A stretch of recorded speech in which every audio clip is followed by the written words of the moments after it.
हाय दोस्तों, अस्सलाम अलैकुम। जब पूरी दुनिया अंधेरे में थी, उस वक्त इस्लामी दुनिया का एक सितारा बड़ी रोशनी के साथ चमक रहा था, इब्न अज-जुहर। एक ऐसा नाम जिसने तिब यानी मेडिसिन की दुनिया में ऐसी बुनियादी इजाद की जो आज भी साइंस की जड़ों में मौजूद हैं। अल अंदलुस की रोशन गलियों से निकलकर उन्होंने वो इल्मी काम किए जो सदियों तक याद रखे जाएंगे। इस वीडियो में हम जानेंगे इब्न अज-जुहर की ज़िंदगी, उनके इनकलाबी कारनामे और वो कहानी जो हर जानने वाले को हैरान कर देती है। तो चलिए शुरू करते हैं। आज हम आपको ले चलते हैं सिविल अल अंदलुस की गलियों में, जहां इब्न अज-जुहर ने अपनी जिंदगी की शुरुआत की। उनकी कहानी सिर्फ एक डॉक्टर की नहीं, बल्कि एक ऐसे इंसान की है जिसने मुश्किल हालात में भी इल्म की शमा जलाए रखी। इस स्क्रिप्ट में हम उनकी जिंदगी, उनके काम और उनकी विरासत को तफसील से बयान करेंगे। तो आइए शुरू करते हैं इस सफर को, जो हमें इतिहास के उन पन्नों तक ले जाएगा जहां इब्न अज-जुहर का नाम सुनहरे अक्षरों में लिखा गया है। इब्न अज-जुहर की शुरुआती जिंदगी। इब्न अज-जुहर का जन्म 1094 ईस्वी में अल अंदलुस के शहर सिविल में हुआ था। उस वक्त अल अंदलुस इस्लामी दुनिया का एक चमकता हुआ केंद्र था। सिविल की गलियां किताबों की खुशबू और इल्मी बहसों की गूंज से भरी थीं। इब्न अज-जुहर का पूरा नाम था अबू मरवान अब्दुल मलिक इब्न अबी अल अला जोहर। उनके वालिद अबू मरवान अब्दुल मलिक खुद एक मशहूर हकीम और आलिम थे। ये कहना गलत नहीं होगा कि इब्न अज-जुहर को इल्म का जज्बा विरासत में मिला था। उनका खानदान, जो बनी जोहर के नाम से मशहूर था, कई पीढ़ियों से हिकमत, मेडिसिन और इल्म के मैदान में काम कर रहा था। उनके दादा और परदादा भी हकीम थे और इस खानदानी रिवायत ने इब्न अज-जुहर को बचपन से ही दवा की तालीम की तरफ राग़िब किया। सिविल में उस वक्त मस्जिदें, लाइब्रेरीज और तालीमी इदारे इल्म का गढ़ थे। इब्न अज-जुहर ने यहीं से कुरान, हदीस, अरबी ज़बान और फ़लसफ़े की तालीम हासिल की, लेकिन उनकी असल दिलचस्पी हमेशा हिकमत में रही।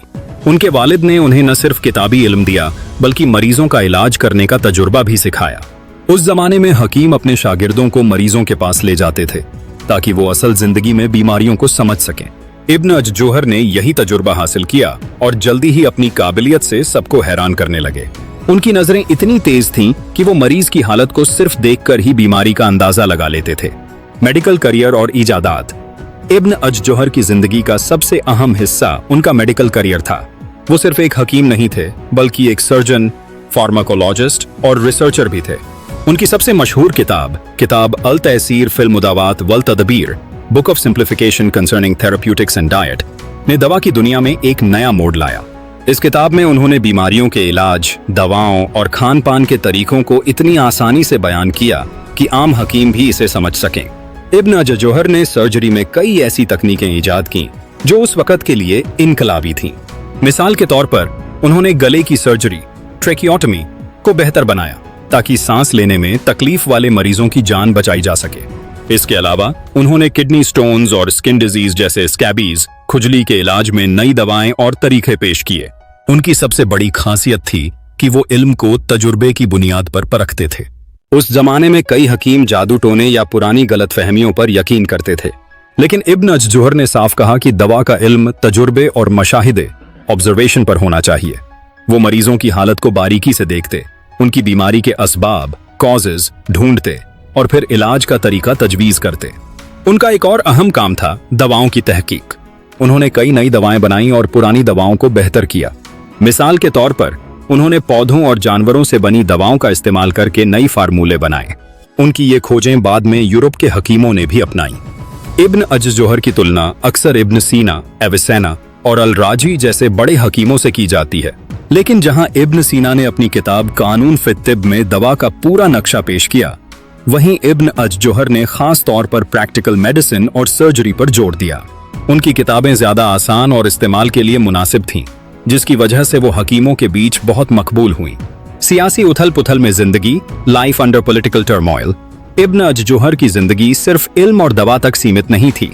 वो एक ऐसे दौर में जी रहे थे जब अल अंदलुस में सियासी उथल पुथल अपने चरम पर थी। उस वक्त अल अंदलुस पर पहले मुराबितून, ऑलमोराविड्स और बाद में मुवाहिदून, ऑलमोहैड्स की हुकूमत थी। इन दोनों सल्तनतों के बीच तनाव और जंग ने पूरे इलाके को हिलाकर रख दिया था। इब्न अज-जुहर का ताल्लुक मुराबितून के दरबार से था। वो वहां के हाकिमों के लिए हकीम खास थे, लेकिन जब मुवाहिदून ने सत्ता हासिल की तो इब्न अज-जुहर को कई मुश्किलों का सामना करना पड़ा। एक वक्त ऐसा आया जब उन्हें कैद कर लिया गया। इस कैद ने उनकी जिंदगी को और मुश्किल बना दिया, लेकिन उनके हौसले को तोड़ न सका। कैद के दौरान भी वो अपनी तहकीक और लेखन में मशगूल रहे। उनकी किताब अल तैसीर का कुछ हिस्सा शायद इसी दौर में लिखा गया।